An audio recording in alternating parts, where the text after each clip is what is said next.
同大家講解一啲一定會用到嘅日常英文啦。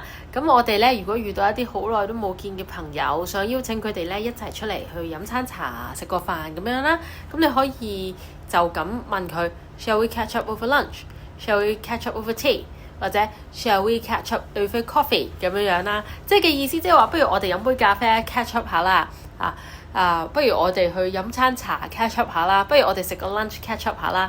咁當然啦，好熟嘅朋友或者好朋友，咁你都可以唔需要講 shall we， 咁已經有一個叫做邀請嘅意思啦。catch up over lunch，catch up over tea。catch up over coffee 可以咁樣去問人哋嘅。咁無論係 WhatsApp 啦定係真人咧，你都可以咁樣講，咁人哋就會明白你係想聚下舊噶啦。有啲咩英文有關嘅問題咧，都可以 DM 去查詢啦，或者喺下面留言，亦都可以加入我哋 WhatsApp 群組啦。我哋裏邊咧會有更加多嘅教學嘅。我哋到時見啦，拜拜。話時話唔記得同大家講點樣加入 WhatsApp 群組，喺下邊 comment WhatsApp，咁我哋就會 send 翻條 link 俾你噶啦。